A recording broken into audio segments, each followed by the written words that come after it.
Hey everyone. Today we're going to talk about personal growth and authenticity as fuel for innovation. Welcome to Invincible Innovation Live. I'm so glad that you're here. I'm Mazor, Kario, innovation and value creation expert.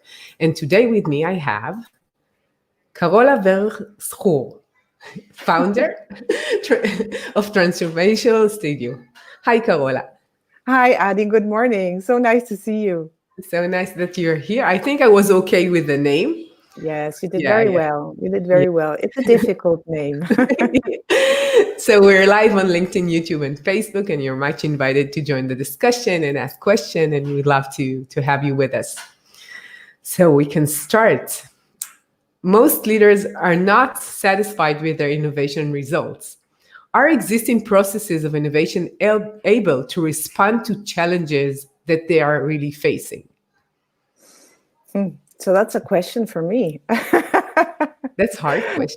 I'm going to attempt to give it an answer, but I think that we are at a time where many, many things are changing, Adi, as we know. And I think the beautiful thing about innovation is that I like to call it the quest for questions. So if you approach innovation with curiosity, with looking for what's the next question and the next question, the next question, without becoming myopic in the search for answers, then yes, innovation is a way to help us understand that many of the times we are dealing with symptoms, not with a real problem. So if you dare to keep looking for the question behind the question, is eventually you navigate to the core of the problem.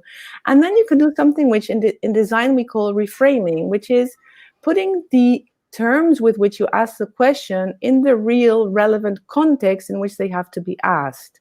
So you have written a lovely book that talks to us about how to deal with chaos. I think to a degree, a lot of it is being purposeful about how we go about innovation.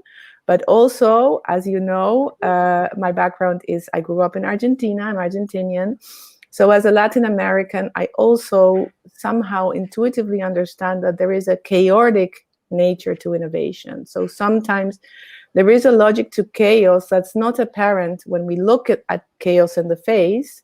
But if we let it unfold organically, it shows us its logic, and then we can get playful with it. So rather long answer to a very complicated question. Yeah, but actually what you're saying that we shouldn't be afraid of something that we don't know, and we need to help it unravel, just unfold in front of us, and not say, okay, we cannot handle it because we don't know and it's too new and it's too unknown for us. That's right. So if you like epic tales of battling dragons, then definitely I would say read fiction. But if you're interested in how do we deal with the reality of chaos, then I'd say read Adi's book. Thank you. It's called Innovating Through Chaos. So it's like actually exactly about that. Yes. So, and to be honest, I mean, I've read your book and the book doesn't have answers. It's just a provocation for us to learn to think differently, to approach things differently, to have patience and determination to tackle the challenge, but to not just take the first solution that comes to mind or that is thrown at us as the only possibility. So it's really about that, what you say, unfolding the possibilities and indeed innovating through chaos. Yeah. And one of the things that we talk about, that it's related to your personal growth, that like when you're doing this, and it's part of even living, it's not only connected to business or innovation. It's like you're giving the possibilities to be open in front of you and not trying to control everything, because you cannot really control a change because it's changing, right? So you cannot really tell it what to do.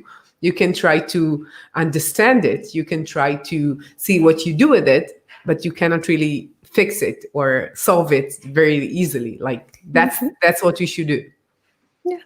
Yeah, that's right. So it absolutely relates to personal growth. So already in the announcement of this podcast, people were like, "Oh my God, we're so intrigued what you're going to say."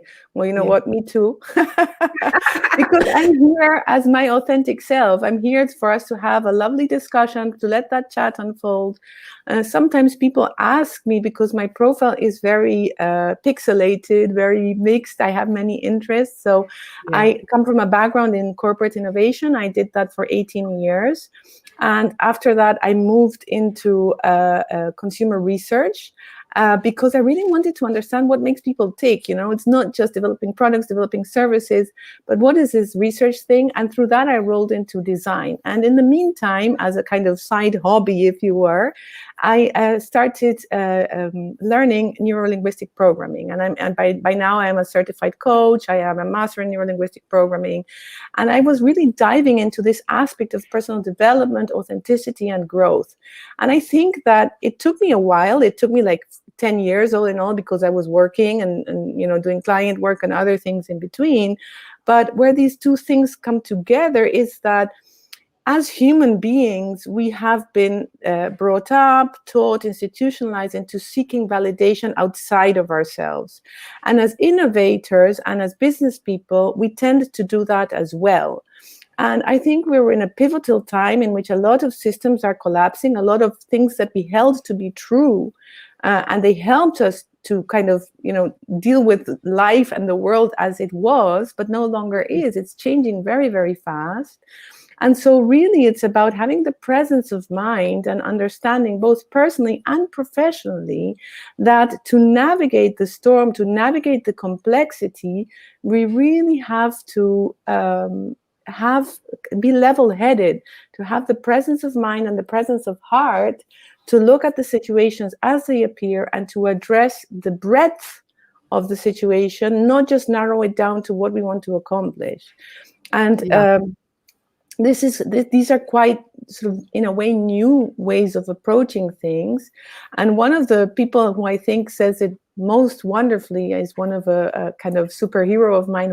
His name is Bruce Mao. Bruce Mao is Canadian and he's a designer. And Bruce says, wicked problems, so the problems of our age, wicked problems need wicked teams. And he's kind of winking at us, saying, be a bit rebellious, be a bit different, ask the different question, open up the field and seek the complementarity of addressing the wickedness of the problems through different perspective and supporting each other. So I think we're moving much, much more away from just looking for the competitive edge, but really looking at how can we co-create, how can we collaborate, how can we co-design, because that's going to make the quality of what we develop much, much stronger and make it more resilient, because we've considered more things into the actual process of innovation and design. Yeah. And what you're saying about personal growth, and when you understand what is your capabilities and your goals in life and your strength, and you take that, and not only skills, what you like, what is written in your CV, let's say, in additional to that, you can really leverage your talents in order to do something. And when you're gathering people from diverse background in order to solve something so complex, you have so much more percentage of success, because each one of these people is bringing something which is more than just his skills. And it demands a way to just go inside and understand what is your goals, how do you see what you're doing, why are you doing that, which is a really big question, other than, I want this salary, which is a good reason, but it's not the only reason, right? Yeah. And when people know that, they can really test out their strength in the world much better. And also, while they are testing out the strength in the world, which is obviously a proactive approach, a way of sort of moving outward, it's also feeling contained by the group. Because you came from a group development, then when you go out into the world, others are with you. And if you fail, if you tumble, if you make a mistake, the others are there to help you digest that mistake and try again. And that's something that for us humans is very difficult to do on our own. I suppose you would have to be like super enlightened to be able to do things, reflect about them, have a peace of mind, try things again just because of, you wanting to do it. It's not that simple. So we really need one another in this sense. And I think that referencing authors. Two of my favorite authors on this topic are women. And one of them is Tina Seelig, who is very well known, probably because of one of her earlier books, which is called Ingenious. And she talks about human ingenuity and our ability to engage playfully and curiously with the challenges at hand. And the interesting thing about this, and it relates to the second author I'm going to mention, who is Carol Dweck from Mindset, it relates to the fact that we do not see our skills and abilities as described in our CV as a static thing. Rather, they are, like we now use in these days of social media, the hashtags that reference the topics that interest us, but that we start understanding that we are not done learning about this. So there is no such thing as, in the olden days, you had knowledge and you were an expert and everyone asked you because you were supposed to have the answers. Back to the initial point, on these particular topics, the experts are the one who have the relevant questions. It's not, we shouldn't pretend that we know, because we don't know. It's everything is changing and unfolding. So it's really about, not kind of been there, done that, bought the t-shirt, but no problem is so unique that we cannot address it when we purposefully intend to do so together from a mindset of what Carol Dweck calls growth. Yes, so curiosity to learn, and with the belief, really, of the power of human ingenuity when we work together to address those problems. Yeah. When you go to the business world, you see quite clearly that most entrepreneurs don't work alone. There are very, very few of these. And they're usually working in a very a good team and collaboration. It's not only that very talented people are in this initiative or an innovation project or startup.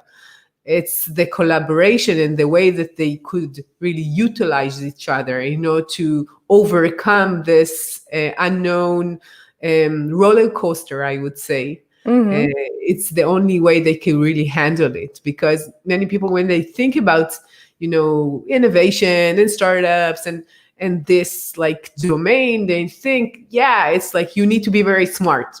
That's the first thing that comes to mind, because you're thinking differently, because you have other ideas, you can manage it like technically, and you're the best technical team there. But actually the mental capabilities that are needed from someone who's doing change are so much more, as I see it, than just being a smart guy, which is important, but it's not all the story, right? Yeah. So agree with that. I think that being a smart guy or girl, or however you genderly, right.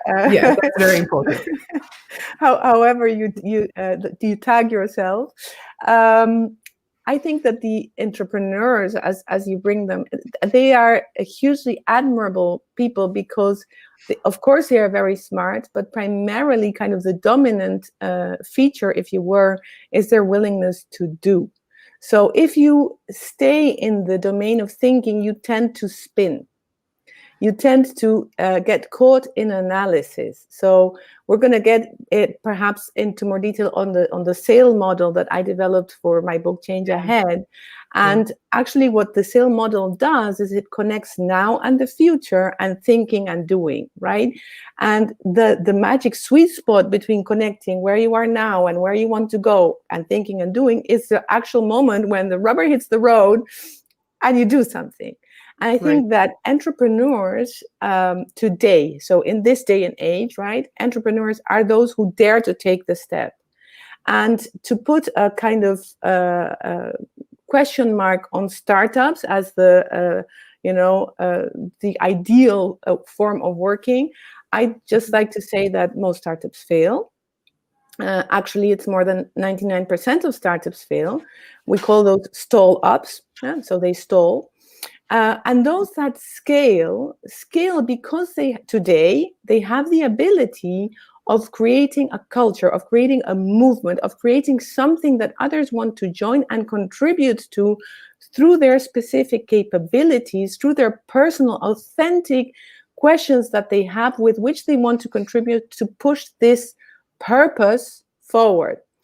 In the industrial age, this was not the case. So in the industrial age, we were much more driven by inventiveness than by ingenuity. So you invented something, you went to the patents office, you patented it, and it was yours to exploit forever and ever and ever.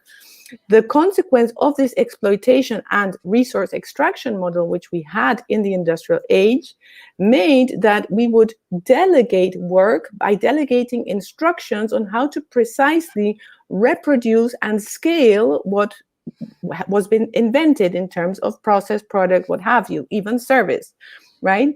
What happens today is that it's much more nuanced. And so just transferring the way of doing things is no guarantee that that is what would come out at the end of the process. And that is why scaling is such a complex topic these days, because it's not just about knowing how to do it, but it's really about integrating what the company is trying to bring into the world in whichever order of business, whether it's NGO or for profit, it doesn't matter. Profit is not necessarily a bad thing. It's just a consequence of engaging in the movement, of people joining the purpose, of people being interested in the value that is being created. And what is changing is the definition of value, and therefore the way we look at the actual act of value creation. And this is really a big topic of our time, because this engages me as in my innovation heart to say, okay, but if this is happening, then how are we going to organize in order to do this, in order to achieve better results for everyone? Because I think that if you are innovating for the sake of creating a profit, this may not be the first question that rises. The question is much more related to growth.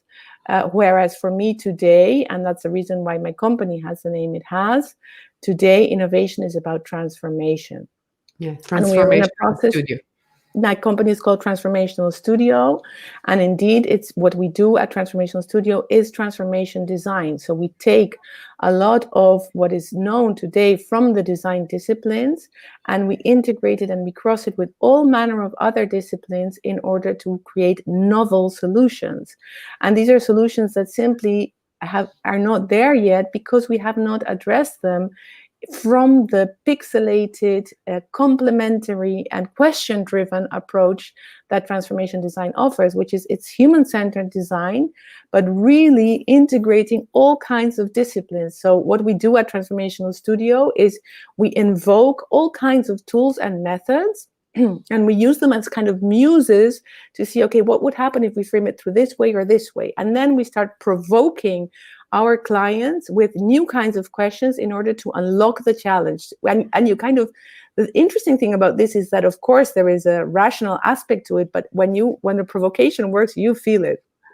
Yeah. It's really, it almost cannot be explained, but both ourselves and the client feel like, oh my gosh, yeah, this is the heart of the matter. Oh goodness, if we can address this, then we can really raise the bar, lift our hearts, that you feel like, wow, if we could do that, we could really make a positive impact. And then the last bit of our process is that we help them evoke. So we help them become role models of that behavior by putting it out there. First of all, your consumers, your customers, your if it's public services, so your citizens will feel engaged, but also you will show the world that it can be done, that it is being done, and as such the process starts all over again, because you can use that as an invocation of the next challenge you want to tackle, the next person you want to inspire, and so on. But when you talk about it, it feels to me like some people might say, there is this more spiritual point of view, which is more like what I want to do, what is my vision, what is my goals as a person in my career. And the other one is like more business. Yeah, we are for profit, we're going to make money. So it seems like there are two paths that how do you merge them into one thing that they say, yeah, that's the right thing for me and for, in general, it's the right thing. When is this merging coming to creation? Well, my question would be the other way around. When were they ever different? Like, what happened that we separated the two, right? So I think that we have become excessively short-term driven and performance driven. So let me bring an analogy. So if I want to look better, and I want to feel good, I can say to myself, I am going to drop 5 kilos, right?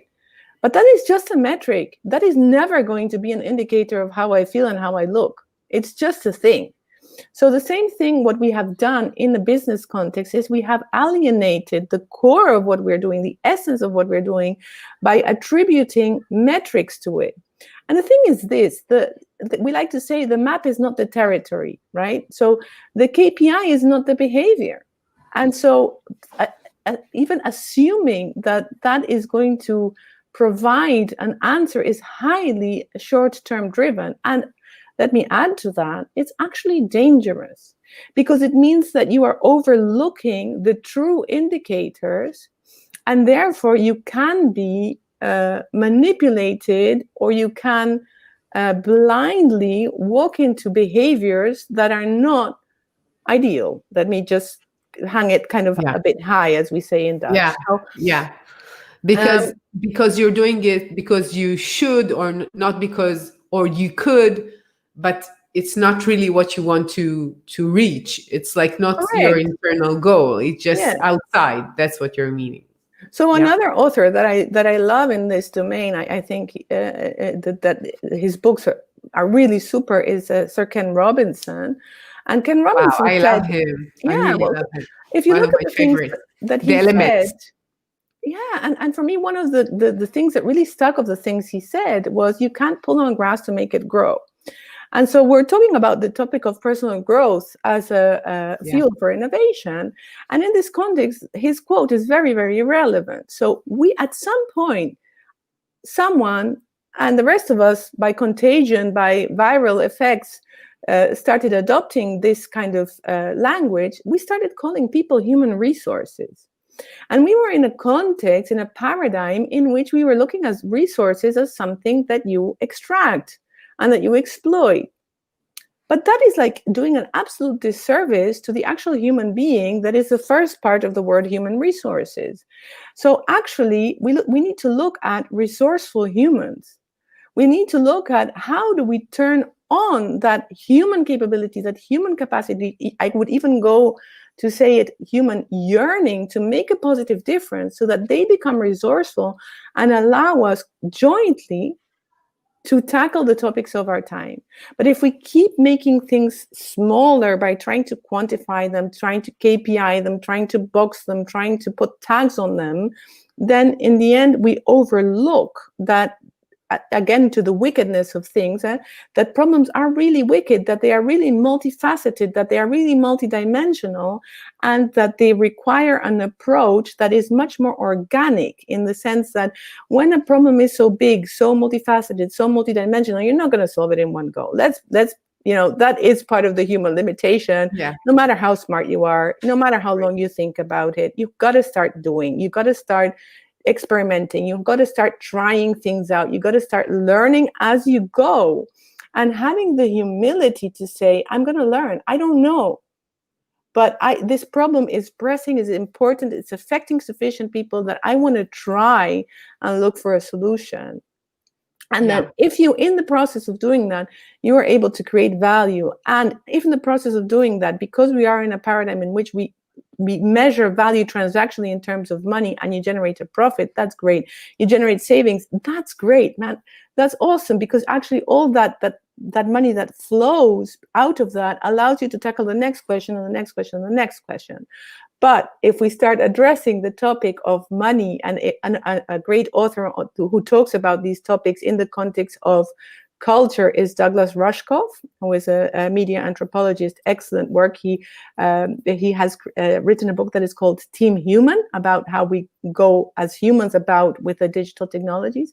But looking at that, what he says is, actually we have started treating money also as a resource that we exploit and extract, and we try to take the energy that money is and kind of put it into a unit and hold it really, really tight. And then we can use it. But why are we accumulating wealth? What for? If you go to a desert island and you have a stack of dollar bills, what's it going to do for you? How is it helping us? You can burn it. You can burn it, yeah. Maybe if you eat it, it has some nutritional Maybe, residue. I don't know, never tried. yeah, yeah, I totally agree with what you're saying. I think it's a very human way of thinking. When usually when we're thinking about human-centered design, we're talking about the end customers, the end client. And what you're talking about is you as a leader, your employees, the people who work around you, they're all human. The people who are affected, it could be the third party that you work with, your partners, your suppliers, and the end user. So it's not Mhm. only focused on let's understand the customers why right in order to provide the right answer. It's a holistic point of view, what's human and what's good for human beings. And I think it's connected to what you see right now in the Bay Area, that people who are working for companies want to be sure that they're working for the right companies who are doing the right Mhm. things, and not only, yeah, we have all these like great benefits from the company, and it's everybody's envious of us because we're working in the right place, and now we want to make sure that we're utilizing our time and talent and resources, to create something which is good. Mhm, mhm. And And I think the first signs of that were intuitive. So what we started seeing, and I saw that quite a bit as well with students. So I was working with different institutions in Northern Europe, particularly on topics of design and digital design, but also user experience design. And our students would graduate, and in a short period of time, they would burn out. And the reason why they were burning out wasn't necessarily because they were working many hours a day. It was because they didn't see the meaning, they didn't see the purpose of what they were doing. And we seem to have overlooked this. I think that for us generationally, it was easier to say, shut up and keep going. And the younger generations are not willing to make a compromise with this. It's really affecting their health and their well-being. And so these first signs of really systemic collapse, it's a system that no longer responds to the needs of those that are actors in the system. And this is why it relates to human-centric design, not because the humans are the center of the universe, but because what we started understanding intuitively, unfortunately, through the burnout of these young people and people in their early 20s, I'm talking, and what we started understanding is that there is a huge interdependency of systems and that humans are relational beings. And if we are not able to relate to something, it just disconnects, it breaks. There is no creation of meaning, there is no higher purpose, there is no reason for jumping out of bed and going and doing the work. And I think we accepted generationally, we accepted the grind much more. Whereas the younger generations are not accepting this anymore. And yeah, interestingly enough, they are generating new ways because, again, we know that the way to change a system is not by saying, oh, that system's wrong, but the way to change a system is creating a different one. That's it. yeah, And yeah, they are doing so. And yeah, increasingly more and more in successful ways, and increasingly more and more through an understanding of things like the Sustainable Development Goals, which we know you can get into a long discussion about the SDGs, but what is strong about the SDGs is this interdependency, relational nature is built into the objectives themselves.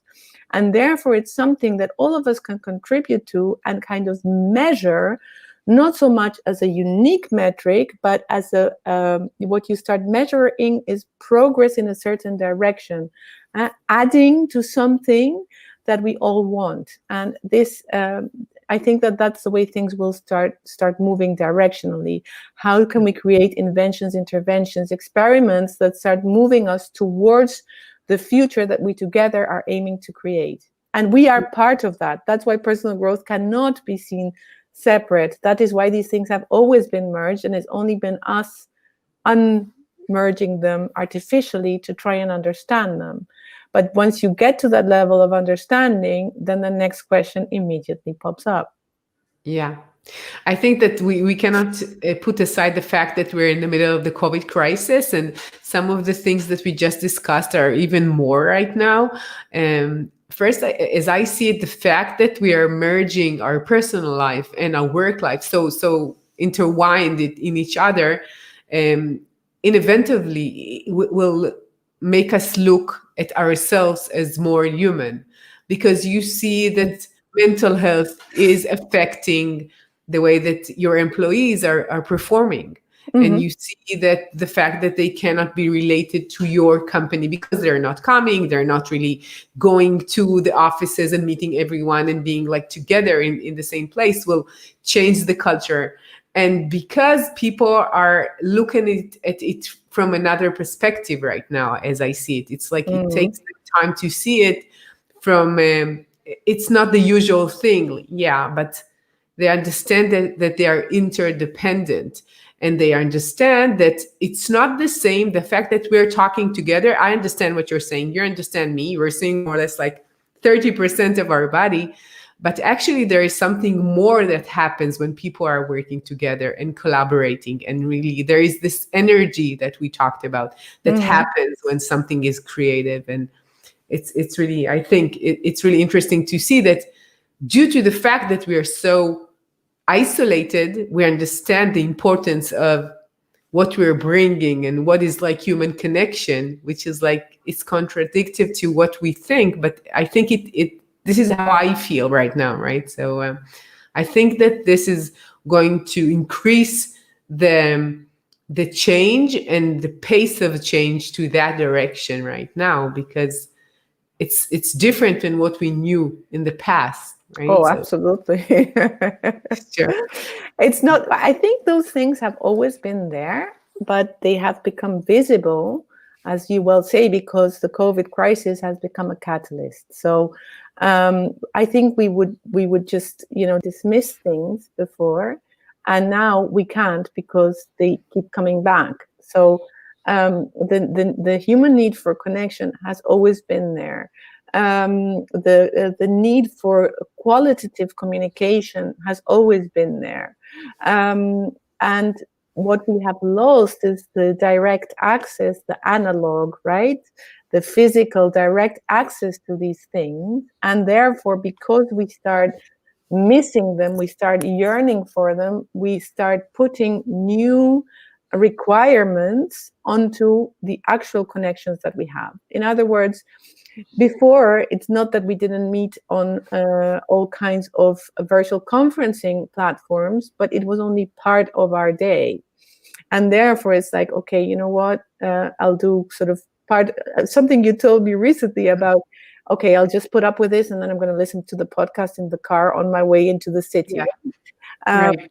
and now it's like, okay, man, the time is like warped, right? It's kind of changing in its definition, because you don't have time in the car, which used to be actual time lost, but you didn't see it as time lost because you replaced it with a podcast, and now you don't have time to listen to podcasts and what's Yeah. happening and blah blah blah. So what happens is that because these things kind of get warped out of the context that they were in, we now start putting new requirements to the things that we actually do. And that said, we are seeing, at least in Northern Europe, that this blending of work and life, particularly to people who have others that they have to care for, so meaning small children or elderly or people with disabilities, or any situation where care also comes into the context, that this blending is actually really, really cumbersome and really costing a lot of energy, because what we seem to have lost, in terms of speaking in UX terms, in terms of the journey, is that there are no moments of disengagement. So you are continuously in the journey, and it's just like it never stops. And so people don't have an opportunity to come up for air on their terms. And that being on their terms is really important, because it's not like, okay, turn off the computer. Yeah, so what? But like, that the computer is kind of still there. So it's Other screens are there for sure. so the way that we engage with things and what we expect is changing quickly, very quickly. Yeah. So what will define an innovation leader in the world of post-pandemic? If I get to make a wish. Yeah. Good. We're So talking about what we believe or what we want to believe. It's both. They are both important. I really hope their humanity and their authenticity. Put it in a different way, their groundedness. So really, having all of these lofty goals and going for extreme profits and, I think that will stay behind us, because we will understand, we will have to become we will have much more solidarity, because a lot of people are suffering because of the COVID pandemic, because they are limited in what they are allowed to do. Sometimes for good reason, because it's a public health issue, and we understand that we have to take care of us, but some people are making real hard sacrifices, and therefore there will be a realization that we're in this together. And so I really hope that innovation leaders post-pandemic will be focusing on helping us transition into a transformed world, helping us transition into a world where there is more cooperation, where there is more aspiration towards human goals, even Earth goals, planetary goals, rather than the individualistic accumulation of of wealth, status, or what have you, because we're rebalancing values at this point. So I think what will make successful innovation leaders, and by success I mean people who achieve things that are of a greater good for themselves as well as others, are going to be those that embrace their humanity, that open up, that don't expect others to think that they know the answer to things, but that they are explorers, that they are people who are looking for alternative ways of doing things. And I wouldn't be surprised if some of these things that are alternative have very high adoption rates, very, very quick adoption rates. But also, I think that having lived through the .com myself, having worked for a former .com with increasingly high adrenaline levels at that time, I think none of us wants that again. We are understanding that the exponentiality of growth eventually turns into an S curve. That may be a bit abstract for our audience, so let me explain. We seem to have been obsessed pre-COVID on the so-called hockey stick of growth. So starting, and once you break through as a company, having exponential growth, very high growth rates. But if you look further in the horizon, you see that comes at a cost, and that sooner or later the growth declines and it stabilizes. And so that's why the curve, it forms from a hockey stick into an S. And I think that we now know that. And so we'd rather have more organic growth rather than extreme growth, because we're in it for a marathon. It's not just small sprints of growth. We're in this for a long term. So I hope that this is authenticity and a holistic view of goal setting, meaning not just the next quarter, but what is the impact of what we're doing for the next 10 years, 20 years, 30 years? How will it change the course of things? That these are things that we have to have the daring to tap one another on the shoulder and say, hey, what you doing? And how's that helping anyone? Yeah. And why are we doing? Do we believe that this is the good direction? And when we see maybe it's not what we meant, we can correct it all the time. Yes, always. Yeah. So it was so fast, and it passed like nothing for me. We could have talked, I think, for at least another hour. Mm-hmm. But I want to ask you, if people want to know more and hear from you, where could they find you and contact you? So we're in the process of actually launching our website later this month. We're changing our URL to transformational.studio. If you want to get in contact with me at the moment and until our website is up, probably LinkedIn is the best way to do so.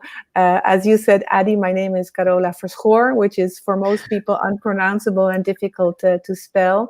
But I invite you to connect via LinkedIn. Carola Verschoor is my name.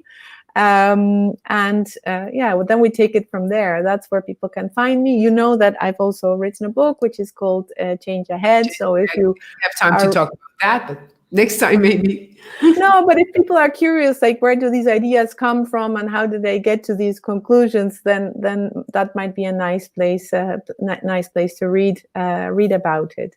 Yeah, and I think we had a few questions from Annie, and we didn't have time to show everyone. So I want to thank Meandra for her question, and I want to thank Annie for joining us. And great podcast, thank you. And like we didn't have time for everything, but I think that it was important and insightful for me, and I hope for others. So it's really important for me, and I want to thank you for your time, Carola. It's No, been thank you such a so pleasure. much. I love And talking to you, Adi. You're such an well, inspiration. And thanks on behalf of all of us for your great podcast. I really enjoy it. I don't listen to podcasts in the car. I listen to podcasts when I walk the dog. But okay, I will so I'm try still it. enjoying them. Yeah, well, thank you, Corella. And to all of you change makers out there, thank you for joining us. And I'll see you next week. You're much invited to visit me in invincibleinnovation.com and have a great week.